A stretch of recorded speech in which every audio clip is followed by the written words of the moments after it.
afternoon and welcome to the People's Voice on VOV Television, where we amplify the concerns, stories, perspectives, and voices of Nigerian citizens while discussing issues of interest to everyone, you and I, basically.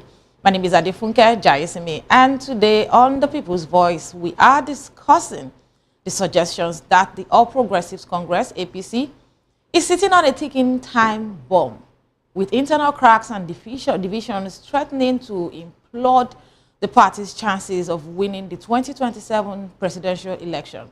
The party's rank and files are increasingly at odds, with a lot of discontent among members waiting to be launched from within.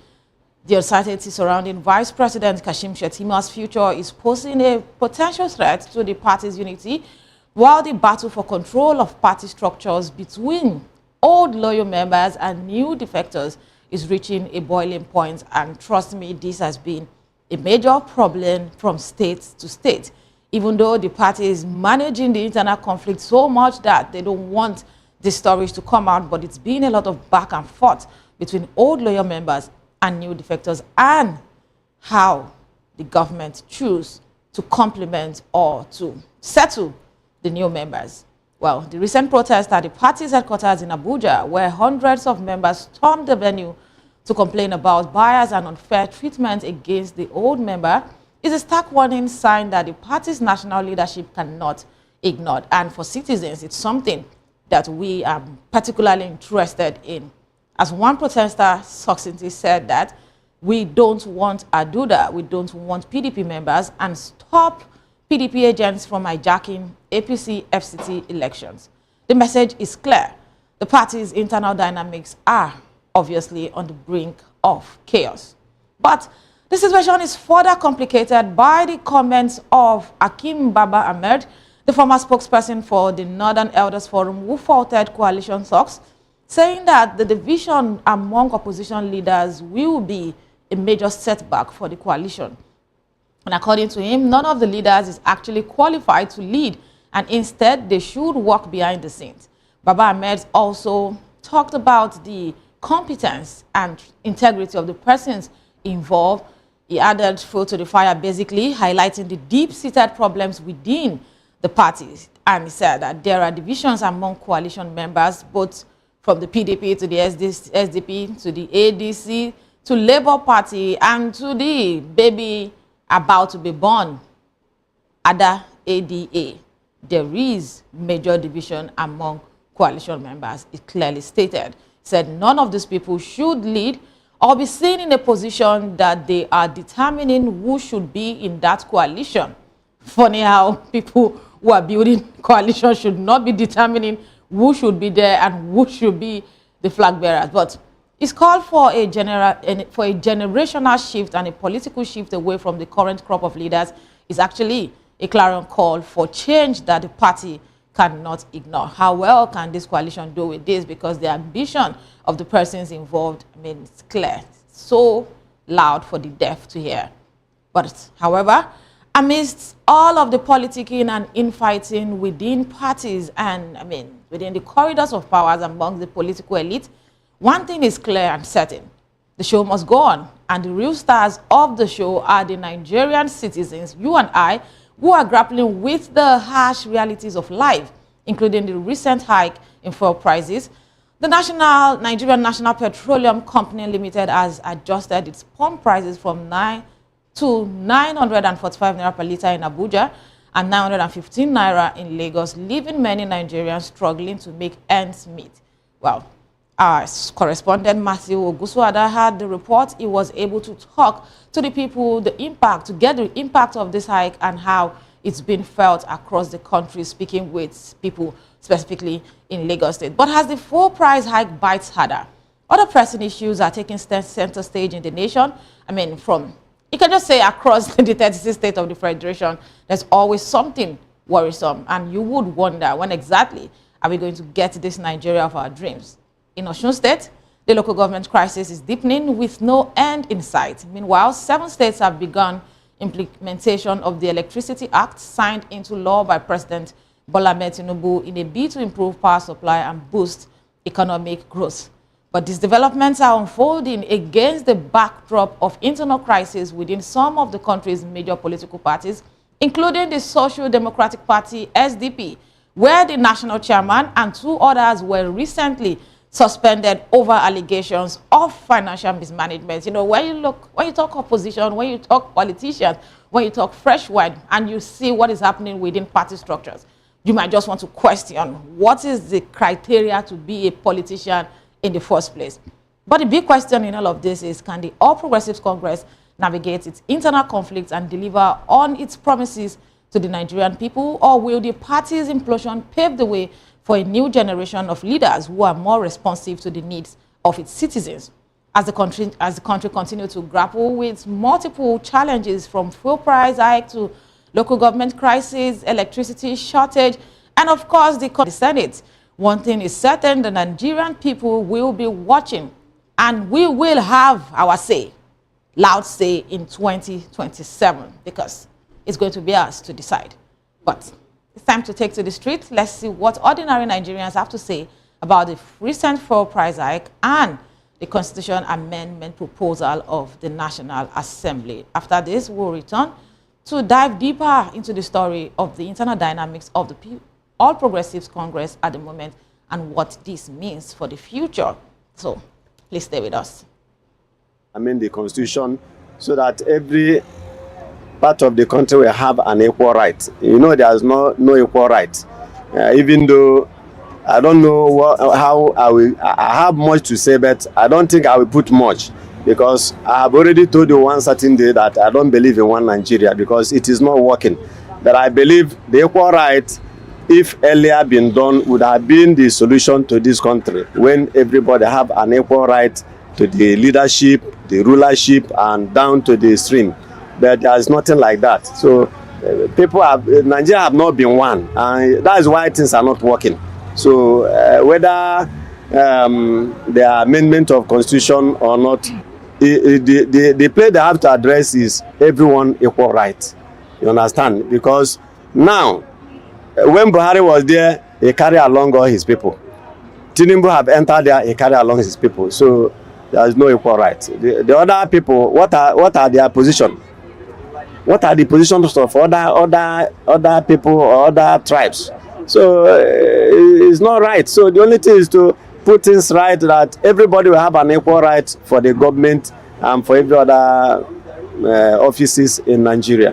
What I think that should be done better for now is for us to review the 2027 Constitution and make sure that it is being guided, and make sure that it is well, and so that when we begin to vote, we know that as we vote, we know that our vote is actually counted. You understand me? So first of all, review the Constitution, amend it, and let us know what we are doing. That's the way forward of this nation. Aside from that, I don't think this nation is going anywhere. I think creating a provision for youths to be able to do businesses and learn a skills, and secondly, bribery and corruptions, because without that's the 2 major things Nigeria need for us to be better. Well, I am one of the masses. To me, if the constitution should be amended, it's fine. If it can be amended to be favorable to the masses, like we need liberty, we need fairness, we need justice, because the right situation on ground now, if the constitution should be amended, I think government will look at the angle of, okay, where my people suffer, like it should not be amended to just to favor the people on top, because masses now in Nigeria, they are facing something extra. So it's good for the constitution to be amended, but in a way that will be favorable to the masses.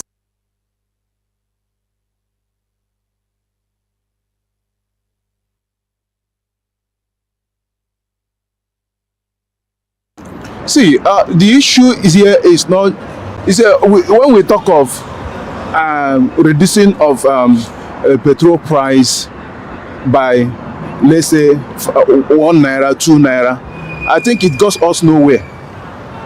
What we need is for if they want to help Nigerians, if they want to help us, let them reduce the petrol price to the lowest level where it ought to, where we're supposed to.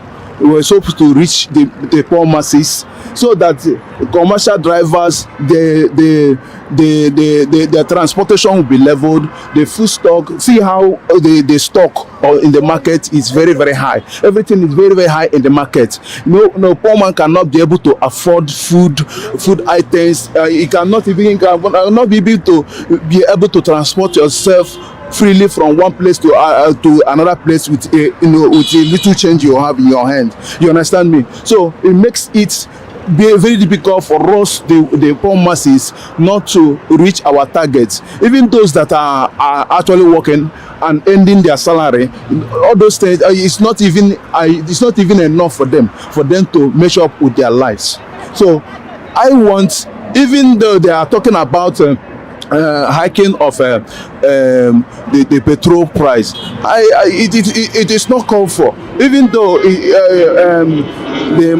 it seems to be that the fuel is getting, there's a way God and the government can do it, and we can still be able to, there can still be remain balanced with the masses, and we remain okay the way we are. They say that they are making they are trying to make things to be work out, but all these things we are not seeing it. All these things are just a mere talk. They keep on promising, nothing is happening.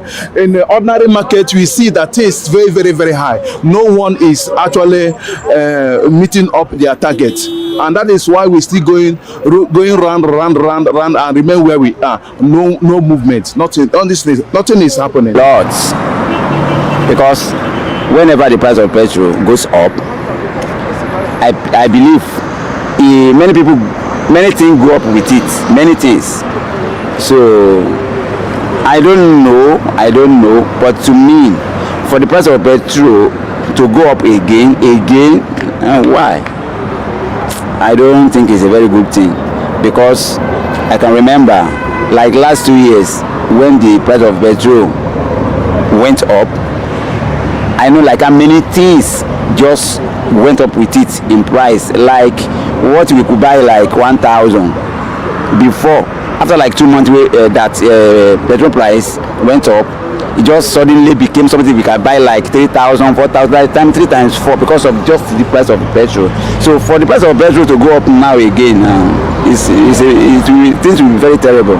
The question is, why is Nigeria petroleum being increased? On what base?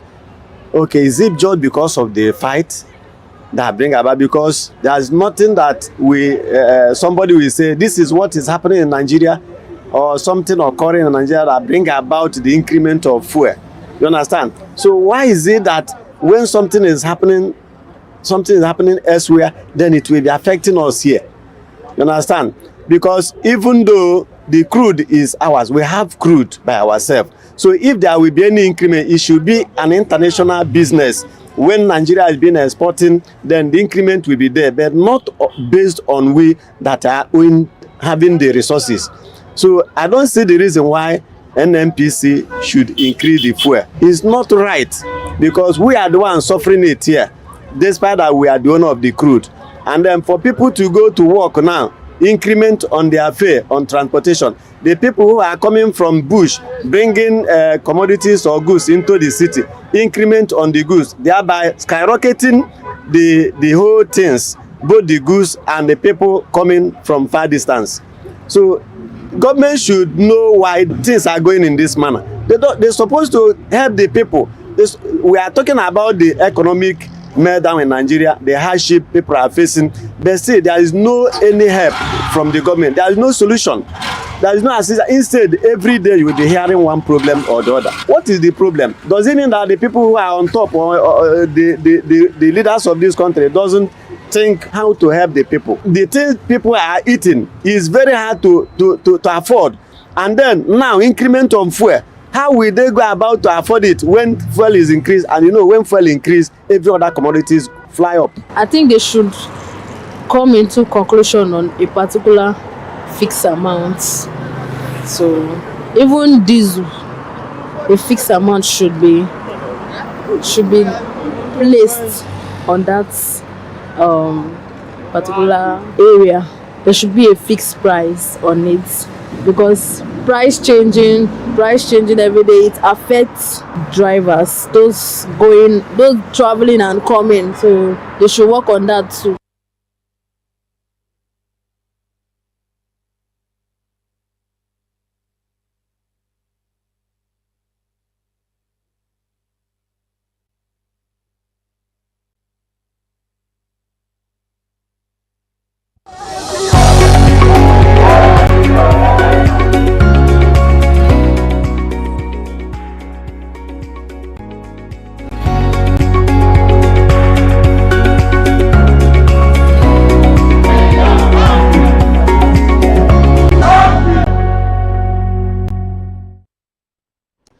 Welcome back to the People's Voice, and apologies for that breaking transmission. It's a very cold and wet afternoon here in the city of Lagos. But let's move straight to the stories. The All Progressives Congress APC is currently facing significant internal challenges that could potentially impact its chances of winning the 2027 presidential elections, critics and opposition say. As the presidential election approaches, the cracks within the party's rank and file have continued to widen, with a lot of people who are discontented with the happening waiting to launch or burst out in anger within a period of time.